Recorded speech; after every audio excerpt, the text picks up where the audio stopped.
Obrigada. Eu vou compartilhar aqui a minha tela. Estão vendo a apresentação? Sim. Sim? Então, tá bom. Então, vamos lá. Eu vou falar hoje sobre o programa Artemis, mas antes de começar, eu queria fazer uma consideração. Essa apresentação, ela não é uma apresentação institucional do MCTI, ela é uma apresentação que traz conhecimentos, que traz informação e dados, mas com caráter mais acadêmico, um caráter mais informativo, né, e que visa trazer uma visão geral do programa Artemis, o alcance do programa, e também falar um pouquinho do contexto em que esse programa foi criado. Então, deixa eu ver aqui se eu consigo passar aqui para frente. Então, eu vou começar falando um pouquinho de políticas públicas e encaixando como que as políticas espaciais se encaixam nas políticas públicas, para a gente conseguir entender como que isso interfere nos programas espaciais dos países e também, consequentemente, nas missões espaciais. A gente vai falar um pouquinho sobre o programa Artemis, sobre os acordos Artemis, e vamos dar uma leve pincelada em alguns outros programas, porque a gente não vai ter tempo para se aprofundar muito.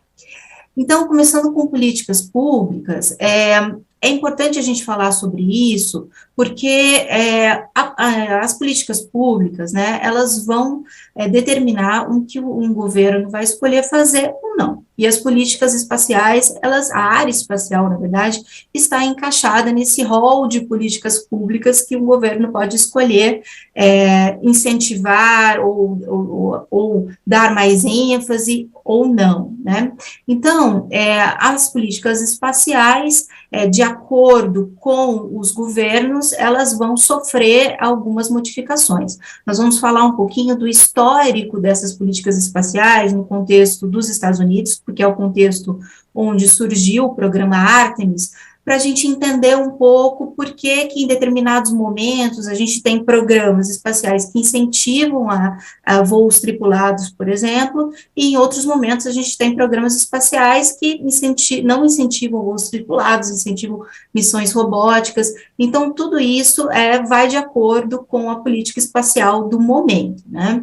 Então, a gente tem, no contexto do início da NASA, em 1958, um contexto de Guerra Fria, então, um contexto político bastante complexo, onde os soviéticos estavam na frente na corrida espacial. Então, o presidente Kennedy, em 1961, decide tentar mudar esse jogo, né, e propõe que os Estados Unidos lancem um homem para a Lua e que o tragam de volta em segurança. Então, o fato dele lançar essa temática, né, lançar esse desafio, embora sabendo que isso tecnologicamente era bastante complexo na época, faz com que todo um setores se movimentem para que isso possa ser viável, né? Então, você tem aí um forte incentivo para que voos tripulados aconteçam naquela época, né? E, finalmente, em 69, quando os Estados Unidos atingiu o objetivo, né, de pousar um homem na Lua, ele encerrou essa meta, né? Bom, eu atingi, eu ganhei a corrida espacial, supostamente. E agora, o que vai acontecer? Qual vai ser o próximo passo? Então, a gente sabe que as missões Apollo, elas tiveram várias outras, na verdade não foi só essa missão, foram várias outras, teve muito dinheiro investido no programa Apollo, mas nós vamos perceber que depois existe algumas décadas aí em que não necessariamente os programas de voos tripulados, as missões de voos tripulados, elas foram tão incentivadas, né? Muitas vezes elas foram deixadas um pouco de lado e foram dadas preferências a outros tipos de missões. Então, a gente tem aqui uma charge, né, do The Times Herald, né, de 1969, que mostra aí o símbolo, né, dos Estados Unidos conquistando a Lua e perguntando agora, where do we go from here? Ou seja, o que vai acontecer agora, né, com o nosso programa, já que a gente atingiu o nosso objetivo de supostamente conquistar a Lua, né? Então, pulando um pouquinho para frente, a gente tem aqui com o presidente Reagan, né, já na década de 80, o programa do ônibus espacial. O objetivo desse programa era, primariamente, prover um acesso mais rotineiro, mais barato ao espaço, mas isso ficou um pouquinho desacreditado depois do acidente com a Challenger em 86, e também para ajudar nesse período, a gente teve um acontecimento mundial muito inesperado, que foi o fim da Guerra Fria em 1990, né? Então, isso mudou o paradigma, porque o espaço, até o momento, durante o período da Guerra Fria, ele era visto como um item de segurança primordial. E depois, com o fim da Guerra Fria, isso mudou um pouquinho, né? Esse paradigma mudou um pouquinho, começou a se olhar um pouco mais para a exploração espacial comercial, e então a gente tem aí uma mudança no ambiente, né? Mas, logo em seguida, nós tivemos... Doutora Adriana, desculpa interromper. Eu tenho a impressão de que os slides estão cortados aqui para a gente. Eu acho, não sei se foi a maneira de compartilhamento de tela que aconteceu, se a assessoria do evento pode ajudar a gente, porque senão fica perdida ali uma parte, né, das informações para o público, é uma pena. Ó, eu vou fazer o seguinte, eu vou terminar a apresentação, tá? E vou colocar de novo. Vamos ver o que acontece. E agora? Okay. Agora está inteira. Tá. Obrigada. Então tá bom. Imagina, ainda bem que você avisou, porque senão eu ia até o final assim. Então, e aí logo em seguida nós tivemos o acidente com a Columbia, né, que também esmoreceu um pouco, trouxe preocupação de vários setores em relação ao programa do ônibus espacial, inclusive preocupação no próprio Congresso americano e também dos civis, né. Então, o presidente Bush, embora tenha proposto até uma agenda espacial expansiva, prevendo até um retorno do homem à Lua, na época até 2020, e também uma preparação aí para exploração de Marte e outros destinos, com o programa Constelação, ele, em virtude dos acontecimentos mundiais da época, eles estavam enfrentando as guerras do Iraque, guerra do Afeganistão, os Estados Unidos estavam montando a estação espacial. Em virtude de tudo isso, não foi concedido orçamento adicional para o programa Constelação. Então, embora politicamente houvesse um incentivo, não tinha financeiramente um incentivo. Então, isso fez com que o programa Constelação ficasse também um pouco de lado, né? Em 2007, aí, só para contextualizar, a gente tem o início do funcionamento da Estação Espacial Internacional, e em 2009 a gente começa com a administração do presidente Obama, que prevê aí na sua fala, que coloca aí na sua fala, que ele preferiria que os Estados Unidos estabelecessem uma liderança na Terra, né? Então, ele coloca bastante de lado os programas tripulados nessa época, eles realmente são esquecidos, né? Acontece o fim do programa de ônibus espacial, criando uma lacuna durante muitos anos em relação à tripulação, a voos tripulados. É encerrado também o programa Constelação e também um outro programa chamado Asteroid Redirect Mission, que também era para você fazer exploração em asteroides, que fica um pouco esquecido, né? Mas, por outro lado, a administração Obama começa a focar um pouco mais em recursos comerciais que poderiam ser explorados no espaço. E, finalmente, já chegando um pouco mais próximo da gente, com a administração do governo Trump, né, ele iniciou o que a gente chama de Back to the Future, né, então ele acabou colocando uma série de diretivas de políticas espaciais, começando com a Space Policy Directive 1, em que ele estabelece aí um novo paradigma em termos de voos tripulados. Na verdade, ele revigora o programa americano em termos de voos tripulados, né, lançando o desafio para que o homem fosse novamente à Lua, e também que fizesse parcerias internacionais e também com parcerias com a área privada, né, para que pudessem ser planejadas futuras missões a Marte, né. Aconteceram também durante o governo dele outras diretivas de políticas espaciais, para a regulamentação comercial do espaço, para tráfego espacial, e também a conhecida Space Force, né, que é uma força espacial dos Estados Unidos. Nesse período, a gente começa a observar aí um pouquinho do que a gente fala do retorno do realismo, a gente começa a observar também um pouquinho de mais ênfase a relações bilaterais, em detrimento de relações multilaterais, a importância de fóruns multilaterais acaba sendo reduzida um pouco, sendo deixada de lado, e isso é uma característica do período, e é nesse contexto, né, que acaba sendo criado o programa Artemis, né, em 2017, né. Então, só para, como curiosidade aqui, né, a deusa Ártemis, né, na mitologia grega, era filha de Zeus, irmã de Apolo, e ela era conhecida como a deusa da lua, né, o Apolo era deus do sol, e esse programa, ele, na verdade, ele coloca aqui uma próxima era, né, de exploração humana do espaço, como eu já disse, com parceiros comerciais internacionais aí na pauta, né, e ele tem aí um objetivo principal de estabelecer uma presença sustentável na Lua e preparar, né, para futuras missões a Marte, né. Então, o que a gente tem hoje é que a NASA está comprometida em pousar os próximos, né, seres humanos na Lua em 2024, e dentre eles vai estar a primeira mulher, né. Então, eles vão pousar no Polo Sul da Lua, e a intenção é estabelecer um acampamento lunar, né.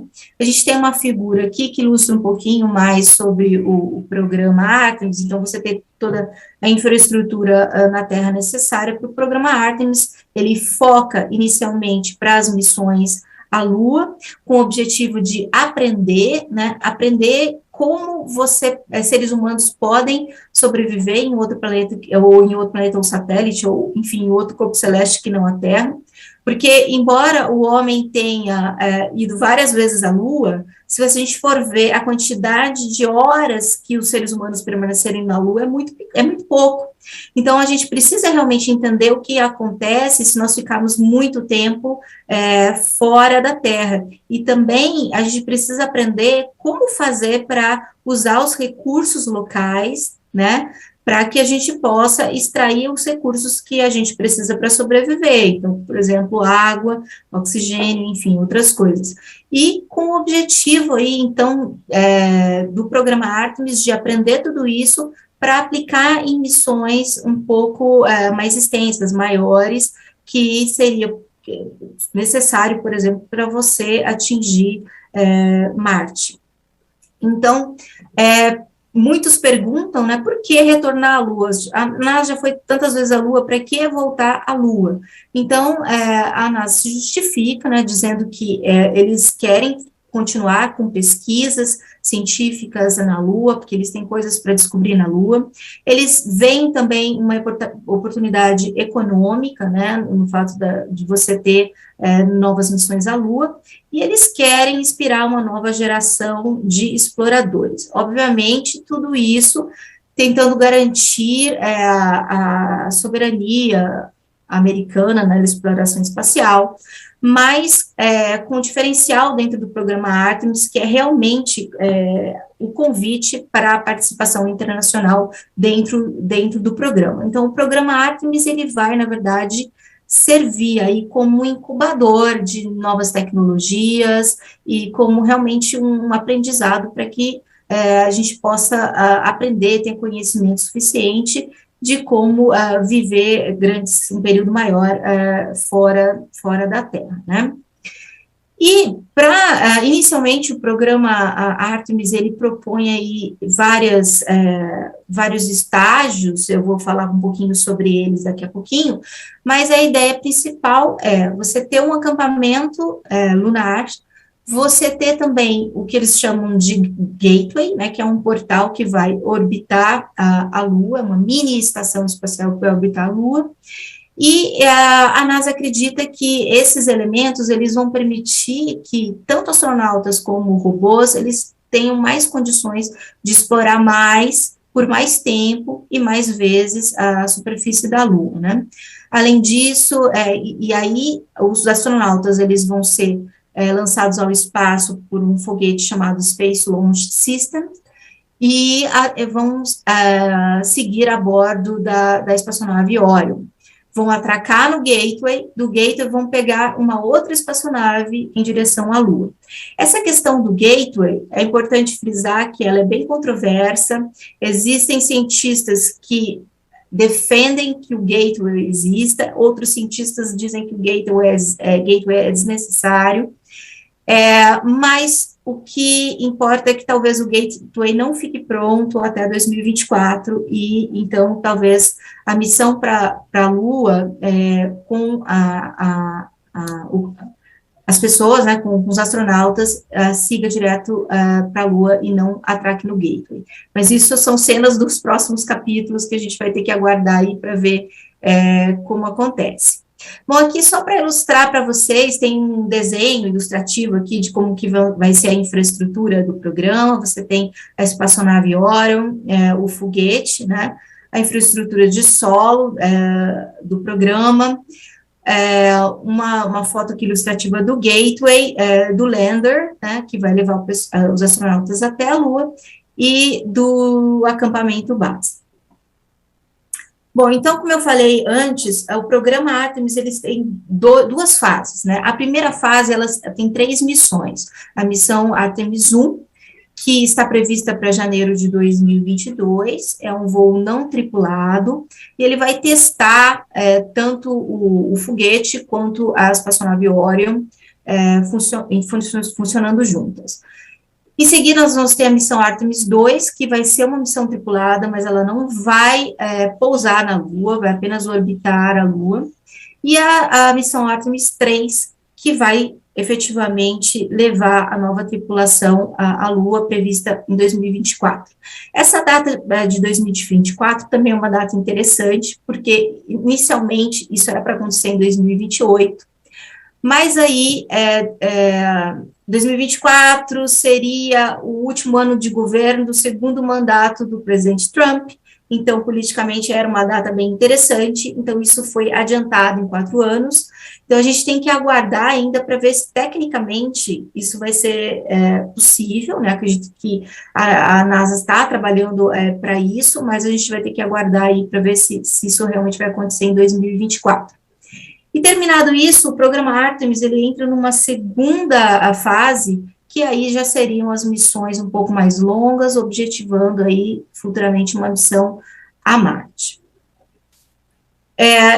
Alguns parceiros internacionais da Estação Espacial já se comprometeram em participar, pelo menos, de missões ou de partes de missões do programa Artemis, e alguns já se comprometeram, já se mostraram interessados. Então, a Agência Espacial Canadense, a ESA, né, até mesmo a Agência Espacial Russa já se mostraram interessadas, a JAXA também. Então, é realmente um arcabouço aí para a cooperação internacional e para ter missões que sejam conduzidas por vários estados aí, cada um participando de uma forma, seja com componentes, ou com veículos, ou com astronautas.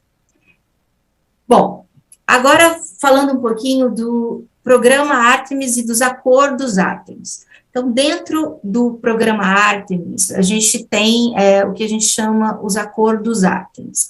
O que são esses acordos? Esses acordos são acordos bilaterais, não vinculantes, que no fundo, eles reforçam e implementam as obrigações do Outer Space Treaty, né? E, no fundo, eles têm lá vários itens, né, que vão reforçar as normas pacíficas de comportamento no espaço, representando, teoricamente, né, o interesse coletivo na exploração espacial. Então, no fundo, esses acordos, eles propõem, né, uma série de princípios, objetivando um futuro pacífico, seguro, próspero do espaço. Isso é extremamente importante, uma vez que o programa Artemis, ele tem essa característica de parcerias internacionais e também de parcerias comerciais. Então, se o programa visa essa presença sustentável, presença robusta na Lua, essa integração de vários parceiros, pessoas participando, é importante que você tenha regras de conduta, né, ou pelo menos normas de comportamento que organizem toda essa coisa, senão vira realmente uma bagunça, né. Então, na verdade... Oi? Com licença, só para avisar que faltam 5 minutos ainda para a sua apresentação, tá bom? Obrigada. Tá bom. Então, até junho de 2021, 12 países já haviam aderido aos acordos, inclusive o Brasil. O que tem nesses acordos? Que princípios tem nesses acordos? Bom, primeiro, obviamente, é o comprometimento do uso pacífico, né, do espaço. Segundo, transparência, então, os países que aderem são obrigados a defender esse princípio, né, então, divulgar o que eles estão fazendo, o que estarem fazendo, por exemplo, no caso de uma missão no programa Artemis. Interoperabilidade, isso é bem óbvio, porque você vai ter várias pessoas, vários equipamentos tendo que interagir, então, se você não conseguir conversar minimamente entre os equipamentos, aí nada vai funcionar, né. Então, o princípio também de assistência emergencial, reforçando que as nações parceiras se comprometam a tomar medidas, né, de prestar assistência para astronautas que possam estar, de alguma forma, em perigo. Também o comprometimento com o registro de objetos e com a adesão à Convenção de Registro para todos os parceiros. Também o comprometimento de divulgação de dados científicos, ou seja, todos os dados científicos têm que ser públicos para que todos possam usufruir, né, desses dados. Também o comprometimento em proteção de sítios e de artefatos com valor histórico, por exemplo, na Lua, né, o sítio da missão Apollo, por exemplo. O comprometimento de utilização e extração de recursos espaciais e que eles sejam conduzidos de acordo com as normas do Tratado do Espaço Exterior. Também o comprometimento de que as missões fornecerão informações sobre a localização, a natureza das operações, e que serão estabelecidas zonas de segurança nos sítios que estarão, por exemplo, na Lua, né? E também o recolhimento de detritos espaciais, então, quando você assina esses acordos, você está se comprometendo com esse recolhimento dos detritos espaciais.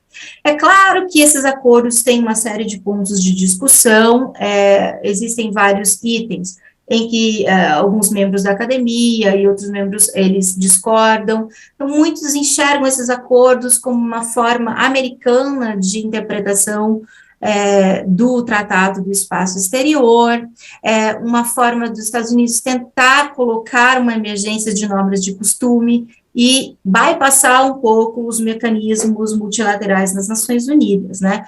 Muitos também colocam que seria o interesse dos Estados Unidos em privilegiar a indústria, né, espacial deles a curto prazo, e muitos são bastante críticos em relação às normas de mineração espacial e a colocação que essas empresas, elas teriam que cumprir e seguir regras nacionais de legislação para exploração espacial, o que significaria que os Estados Unidos, né, que tem a maioria das empresas, estaria aprovando o comportamento e as normas de uso de exploração espacial das empresas deles, podendo potencialmente prejudicar aqueles outros países, já que o espaço é entendido como um global common. Então, isso são pontos de discussão, mas volto a lembrar que os acordos Artemis são acordos bilaterais, não vinculantes, nada impede de você assinar os acordos e participar de outros programas, fazer cooperações internacionais com outros países. Então, são princípios que você concorda, mas que não te impedem, né, de também participar de mecanismos multilaterais, por exemplo. Bom, rapidamente, para encerrar aqui, eu queria só mencionar outros programas que têm objetivo pesquisas lunares. Nenhum dos programas que eu vou falar aqui tem missões de tripuladas que estão previstas a curto prazo, pelo menos. A Estação de Pesquisa Lunar da China e da Rússia, ela está prevista para operar a partir de 2036, no futuro até prevê uma exploração humana, mas por enquanto não existe nada a respeito. Queria mencionar o programa lunar indiano, né? A Chandrayaan-3 está programada para ser lançada no primeiro trimestre de 2022. Também o programa lunar de Israel, a nova missão que vai tentar um pouso lunar vai acontecer em 2024. E também a missão lunar dos Emirados, que deve lançar um rover em 2022.